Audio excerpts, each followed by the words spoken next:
Hello students, welcome to English classes.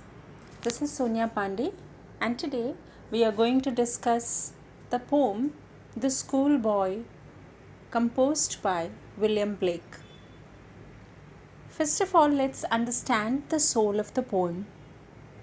Here, a schoolboy who loves to enjoy nature, who loves to be in the arms of nature, is forced or compelled by the education system to remain confined in a classroom which does not delight him at all. The poet William Blake offers a critique of the societal restrictions that are imposed upon the nature-loving human beings. Here, the schoolboy longs for freedom, but the poet discusses how the educational system is destroying the childhood and the innocence of the young children who spend their days in gloomy dismay when in school. Here the poet is looking at childhood as one of the formative phases of a person's life. It is a time when a child learns through experiences and from the surroundings. So the poet is deeply moved and pained to see the young boys setting because of the meaningless curriculum he is forced or it is imposed upon them, especially when rather than shaping their personality, it is destroying it. Now, having introduced the theme of the poem, we shall go for stanza-wise explanation. I'll just read out the poem to all of you and then we'll go for stanza-wise explanation. I love to rise in a summer morn when the birds sing on every tree.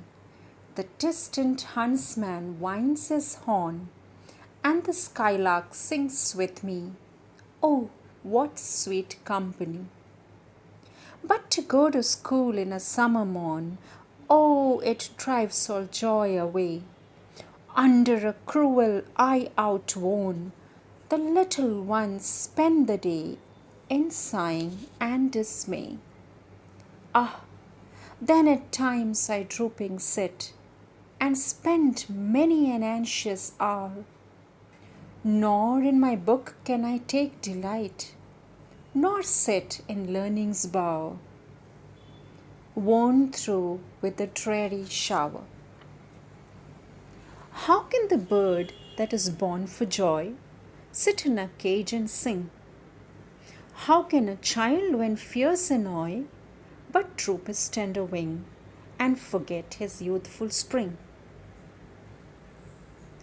O father and mother, if buds are nipped and blossoms blown away, and if the tender plants are stripped of their joy in the springing day by sorrow and care's dismay, how shall the summer arise in joy or the summer fruits appear? The opening statement of stanza 1 of the poem, I love to rise in a summer morn when the birds sing on every tree. The distant huntsman winds his horn and the skylark sings with me. Oh, what sweet company!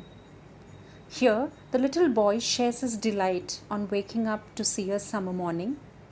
He admires the pleasant sound of the birds singing on the tree and the huntsman or the hunter who at a particular distance is blowing his horn. He finds the atmosphere so pleasant that he thinks that the skylark is singing with him. He finds the company of all these elements of nature very soothing to him. But to go to school in a summer morn, oh, it drives all joy away.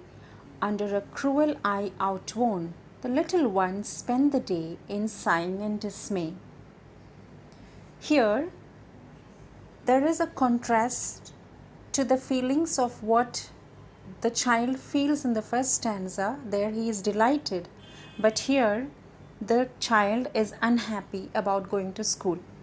He's saying he hated to going to school on such a pleasant summer mornings. He says it deprives him of all joys. He hates spending his day under the supervision of a strict teacher. That is what under a cruel eye outworn means. And here the boy is forced to do what the teacher expects him to do. On the other hand, he wanted to enjoy the gaiety or the beauty of the summer morning, which he is unable to do.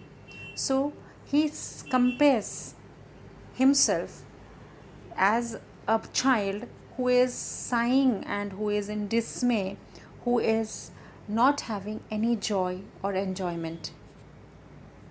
Now in the third stanza, then at times I drooping sit and spend many an anxious hour, nor in my book can I take delight, nor sit in learning's bower, worn through with a dreary shower. So here again, the boy is sharing with the readers about his weariness. He says he is tired and frustrated. He spends his hours at school in great restlessness and anxiety. That is what we see here as I drooping sit, and then he talks about the anxious hours that he spends in school in full of tension. And then he says he cannot take delight in his lessons because he feels that there is nothing refreshing about going to school and learning something new, because everything was taught in an extremely dull way. That is what we learn here, worn through with the dreary shower, that the continuous lecture of the teachers are of no interest to the child. The boy, therefore, he draws a certain correlation between the learning's bower and the dreary shower here. In the fourth stanza, the child is seen comparing himself with a bird in the cage. He says, how can the bird that is born for joy sit in a cage and sing? How can a child when fears annoy but droop his tender wing and forget his youthful spring? So here there is an imagery of a bird and the boy.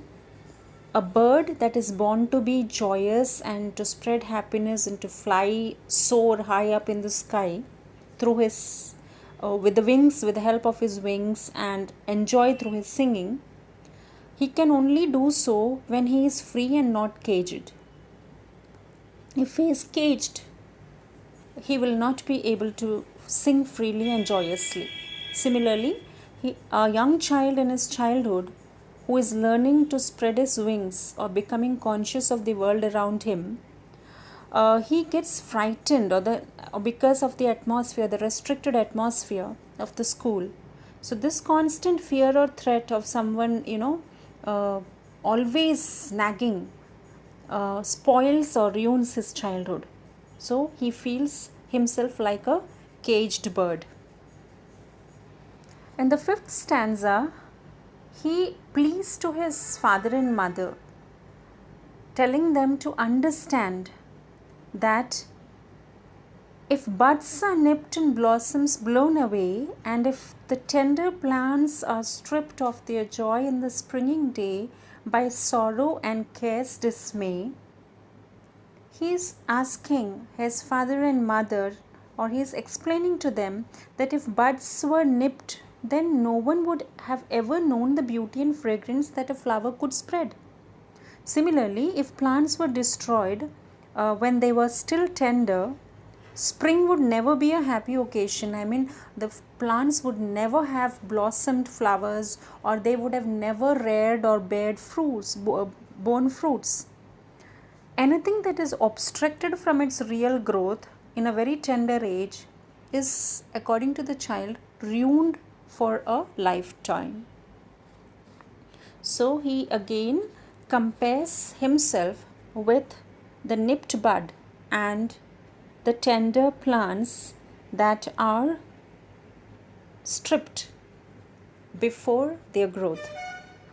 And in the final stanza, he asks the question to, perhaps it's an open question to the parents as well as to the education system, saying that, how shall the summer arise in joy, or the summer fruits appear? So here it's a couplet which says that If everything was destroyed before its time, buds would not bloom into flowers, plants would not be alive to give ripe fruits. And again, just like the elements in our natural surroundings require the right atmosphere for growth, the child too requires the right kind of mixture of love, care, affection, and most of all, freedom to become a pleasant and soothing person or a successful person. So, this is what we understand from the poem The Schoolboy, composed by William Blake. I hope you enjoyed the explanation of the poem. So that's all for today's class, and now we shall meet in the next class. Until then, bye bye.